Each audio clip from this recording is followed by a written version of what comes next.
हम्म एक बात तो तुम लोग मानना पड़ेगा कि लाइट नहीं रहता, बस तुम लोग इमेजिन करके तुम लोग पढ़ लेते हो, अच्छा लगता है। भैया देखो, सम्राट कोचिंग वाले बच्चों ध्यान दो, तुम लोग को चैप्टर जो है एटम एंड मॉलिक्यूल्स है, और सबसे पहले हम लोग देख रहे हैं द रूल ऑफ मैटर। पहले है मैटर का रूल क्या होता है, इसके बारे में हम लोग समझते हैं। पहला रूल देता है law of conservation of mass देता है, दूसरा लॉ ऑफ कांस्टेंट प्रोपोर्शन है, तीसरा है law of multiple proportion, law of reciprocal proportion and law of combining volume. बेटा देखो, दो तो अभी हम पढ़ेंगे 9th में, अब बाकी ये तीन जो देख रहे हो ये पढ़ेंगे हम 11th में। तो सबसे पहला जो नियम क्या है, law of conservation of mass. Conservation का मतलब जो कभी नष्ट ना हो, अगर इसको हम जला भी दें तो भी जितना वजन, अभी तोल लो तोलो, मान लो 5 ग्राम आया, और जलने के बाद भी कितना वजन आएगा, इसके राख का वजन 5 ग्राम हो सकता है क्या? हो सकता है क्या? नहीं हो सकता ना। लेकिन मैं प्रूफ करूंगा कि जलने के बाद भी कितना वजन आएगा, 5 ही ग्राम होगा। देख लेना, अभी हम प्रूफ कर देते हैं। लो पहले हम प्रूफ कर दें, पहले डेफिनेशन बता दें, पहले प्रूफ कर दें। देखो किधर गया भैया, इधर आओ। हाँ, ये देख रहे हो जार को, देख रहे हो, बड़ा सा जार लेना है, ऐसे अपने साइज से भी बड़ा लेना, ठीक है। उसमें ऑक्सीजन होना चाहिए, ठीक है बेटा, तभी कुछ जलेगा, नहीं जलेगा नहीं, ठीक है। इस जार में रखे हुए पदार्थ में आग लगा दो, ठीक है। क्या कर दो, आग लगा दो। इसमें से धुआं एक भी बूंद बाहर नहीं निकलना चाहिए, ठीक है। अब बड़ा होने की वजह से आराम जल भी जाएगा, ऑक्सीजन तो ये है इसके अंदर, ठीक है। जब जल जाएगा तो जलने के बाद का भी वजन वही रहेगा जो जलने के पहले का वजन था, वजन में कोई परिवर्तन नहीं होगा। क्यों? क्योंकि जब ये जलता तो इसका धुआं बन करके उड़ जाता, इसके अंदर जो भी नमी है वो भी धुआं बन के उड़ जाता, मतलब वाटर वेपोरेट हो जाता, जल के खत्म। बाकी जो इसका मास जो देख रहे हो वो जलता, वो भी निकल जाता धुएं के फॉर्म में एटमॉस्फेयर में। और तब तुमको राख बचता, तो कहते हो नहीं सर इतना वजन नहीं हो सकता, इसीलिए तुमको बड़ा सा जार दिखलाया गया है।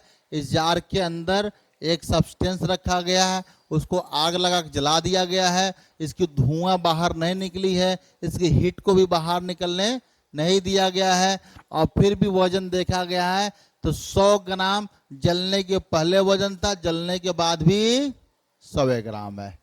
इसी को हम बोलते हैं law of conservation of mass.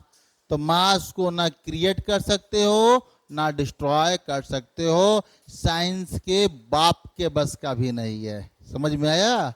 जो वैज्ञानिक है ना उनके बाप का बस का भी नहीं है। जो ब्रह्मांड में जितना वजन रखा गया है उसका 0.00001% भी ना बढ़ा सकते ना घटा सकते, किसी के बस का नहीं है। समझ में आया? याद रख लेना कि law of conservation of mass में यही पहला नियम है कि जो ब्रह्मांड में जो प्रोडक्ट है, चाहे तुम कुछ भी कर लो, उसके मास में परिवर्तन नहीं होगा। हाँ, अलग बात है एक फॉर्म से दूसरे फॉर्म में बदल जाएगा, लेकिन परिवर्तन मास में नहीं होगा। समझ में आ गया? अब देखो, तुम्हारी एक्टिविटी कुछ करने के लिए दिया गया है।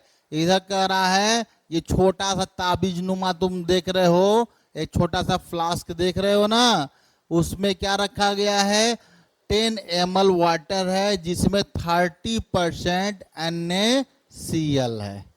और यहाँ जो देख रहे हो ये नीचे रंग का जो देख रहे हो नीचे, उस जो 100 ml देख रहे हो उसमें 30% आपका सिल्वर नाइट्रेट AgNO3 है, ठीक है।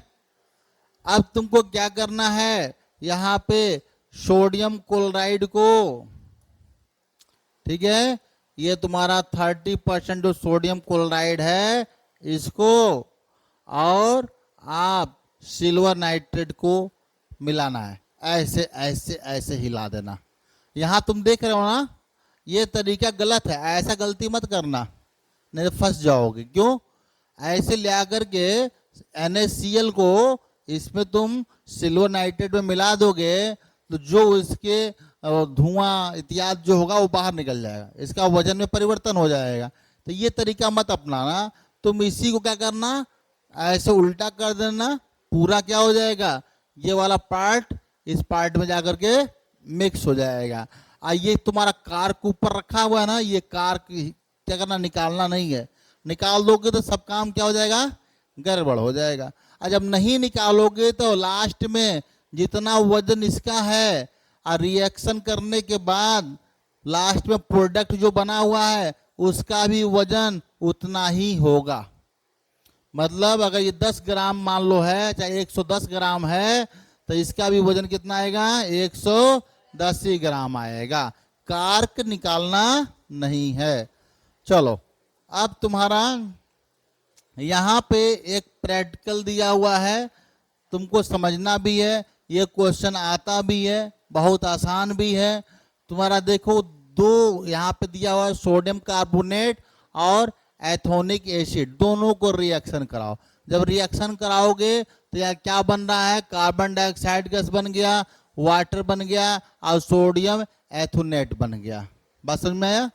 अब देखो यहाँ पे 5.3 ग्राम क्या है, सोडियम कार्बोनेट, और एथोनिक एसिड कितना है, 6 ग्राम है। दोनों को जोड़ लो, रिएक्शन के समय का जो वजन है दोनों को जोड़ो। जब जोड़ोगे तो कितना आ जाएगा, 5.3 प्लस 6 कितना आ जाएगा, 11.3 ग्राम हो गया।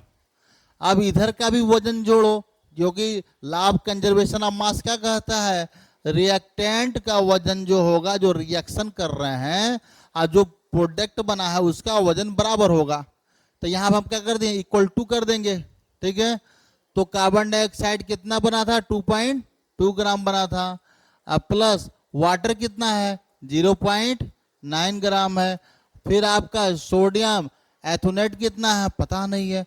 पता नहीं है तो मान लेंगे, मान क्या लेंगे, x ग्राम मान लेंगे वजन है, ठीक है। इसका वो जोड़ने पे कितना है, 11.3 आया, इसको भी जोड़ लो तो 9 कितना होता है, 11 होता है, कितना होता है, 9 11 होता है।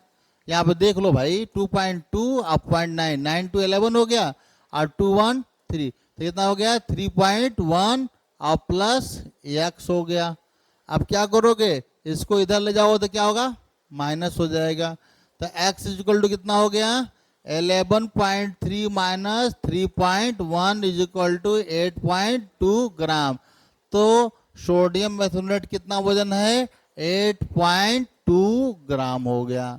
अब तुम जोड़ोगे तो इसका भी वजन कितना आएगा, 11.3 ग्राम, इधर भी वजन कितना आएगा, 11.3 ग्राम। मतलब रिएक्शन के पहले का वजन और रिएक्शन के बाद का वजन दोनों क्या होगा, बराबर होगा, सेम होगा। अब यहाँ पे क्या पूछा, रिएक्टेंट किसे कहते हैं, रिएक्शन में भाग लेते हैं, क्या कहते हैं, रिएक्शन में भाग लेते हैं, जो रिएक्शन में भाग लेते हैं उसे हम क्या बोलते हैं, रिएक्टेंट्स कहते हैं। प्रोडक्ट्स क्या है, रिएक्शन के बाद जो पदार्थ बनता है उसे क्या बोलते हैं, प्रोडक्ट्स कहते हैं। अगर लकड़ी जलकर राख बन जाए तो मांस कहाँ गया, लकड़ी जल करके अगर जल जाए और राख बन जाए तो मांस कहाँ गया, वो धुआं में बदल गया। और जो तुम राख देख रहे हो उसका वजन बहुत कम होता है। इसी के लिए तुमको पहला प्रैक्टिकल कराया गया था। देख बेटा, यहाँ पे बड़का सा जार ले लो, उसके अंदर जला करके धुएं को भी बाहर ना निकलने दो, तो वजन में कोई